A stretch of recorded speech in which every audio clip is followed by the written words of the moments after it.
Hi, friend. If you're listening right now, I want you to know this conversation isn't meant for a crowd. It's for you. Maybe lately you felt numb, disconnected. Nothing gets you out of bed anymore. Every day feels like it's a carbon copy of the last.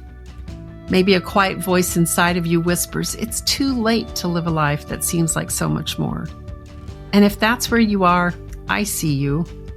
What you're experiencing isn't failure, and it isn't laziness. It isn't a lack of ambition either.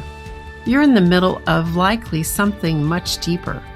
You're navigating what is called an identity evolution, and it is a sacred threshold place to be. It's not the end of who you are, it's the call into who you were always meant to become. There comes a moment in every person's life where the status quo starts to feel unbearable, not because something went wrong, but just because something inside of you woke up. You began to realize that the life you've been living, while impressive to others, no longer fits you. It's not aligned. It's not inspired. It's just expected. And the scariest thought of all isn't failure. It's regret. The idea of getting to the end of your life only to realize you never really went for it, that you stayed small, quiet, or comfortable, when all the while it was your soul begging you to become. You may wonder why you feel so confused now. Here's likely what's happening. Most of us spend years, sometimes even decades in my case, becoming who we were told to be. We build identities based on approval, achievement, and adaptation.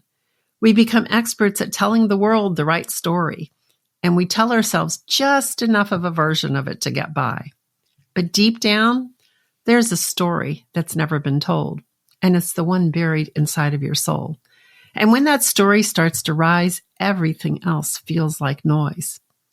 And thinking isn't helping. When people reach out to me in this space, I hear things like, I'm trying to figure it out, but the more I think about it, the worse it gets.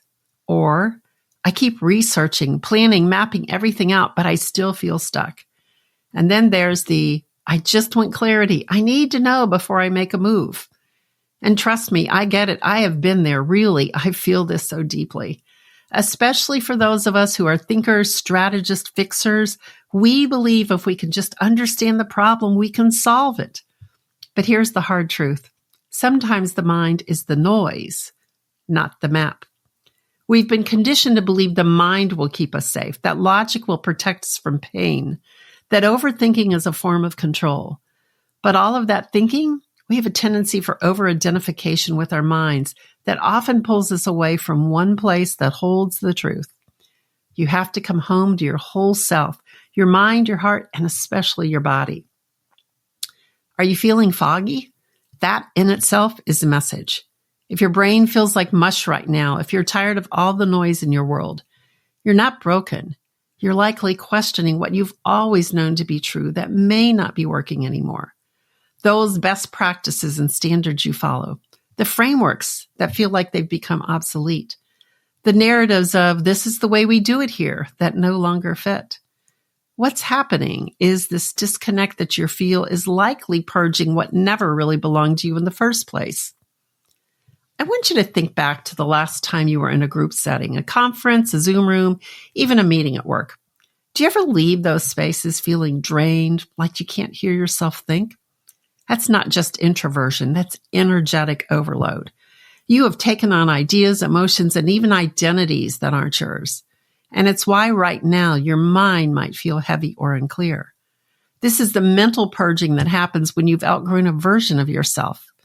It's messy, it's disoriented, and it's part of the process. And it's no wonder you feel disconnected. You've been carrying weight that isn't yours. So what can you do when you're caught in this fog? It's something called grounding. You come back to your body and reclaim your space. Now, grounding is the return point. It's how you get back in your body and connect with what's real. There's a few ways I've been able to find that anchor. One of my favorites is breath work. It's the quickest way back to your body. It's a technique of breathing patterns that improves focus, releases tension, and promotes relaxation. Or perhaps you are a fan of cold plunges, where you submerge yourself in cold water to improve your circulation and really shock your body back into realization of who you are, right? Of that wake up. It can improve mood, focus, and alertness.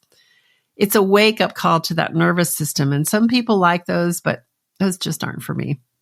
Then we have showers, literally washing off what isn't yours. It's removing the energy that you carry from others and also finding a quiet place with no distractions where you can listen to what's going on inside of you. One of my favorites is also standing barefoot in the grass. This is literally grounding, feeling the earth beneath your toes that reminds you that you're here. Some people like journaling, whether you write intentionally or use something called automatic writing, where you let the thoughts flow freely. We also have forest bathing, which is what we used to call walking in the woods. It's getting close to nature where you're surrounded by the energy of the trees.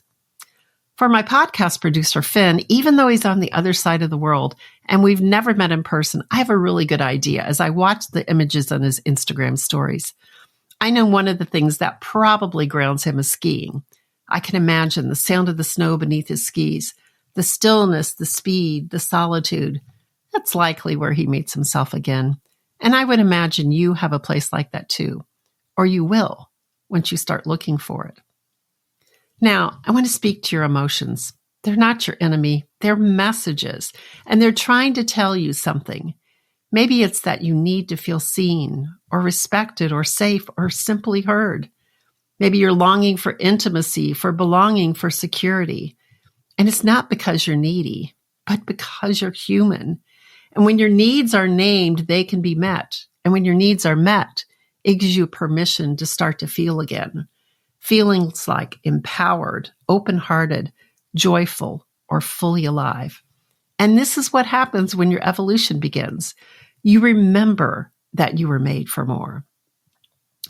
There comes a moment when the version of you that's been performing just can't do it anymore.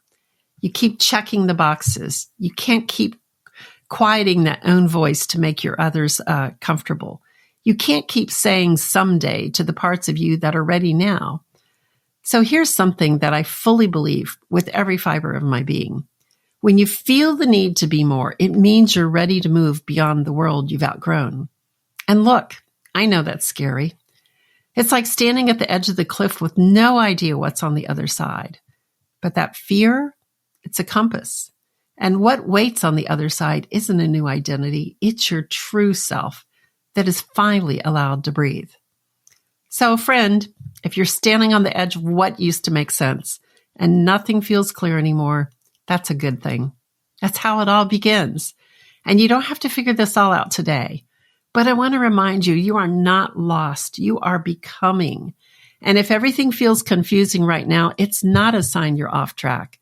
It's a sign that your soul is rearranging itself to hold something bigger. The answers may not be in your mind yet, but they've always been inside of you. I hope you join me next week where I'll share the next step on how to clear away the noise and listen to that call. It's the one whispering you were made for more. But for now, you don't have to perform. You don't have to pretend. Let's make it simple. This week, try grounding. Tune out the noise and start listening not to what the world wants from you, but the quiet pull of the person you're becoming. And I'll be right here when you're ready to take that next step. If you're done pretending and tired of feeling confused and your mind hasn't been able to give you the answers, take a breath. Remember breath work? Or something else to ground you and know that you aren't alone. It also helps if you're prioritizing your rest, whether it's physical rest of sleep or a creative outlet of something that nurtures you. Drink lots of water and eat clean food. That will also go far to help fuel your body. And if you'd like more of this type of content, you can follow me on LinkedIn or sign up for the So Much More newsletter that will take you from where you are now to beyond where you ever thought you could be. It's one idea at a time, delivered via a written email with a voice narrative if you don't want to read. Now, on the topic of this podcast, if you don't know who you are anymore, it's because the world around you is shifting. And the way you address that is to go inside and discover who you really are underneath. If you'd like to work with me, there's several ways I help with that. I help people understand how they differ from others and their uniquely compelling quality.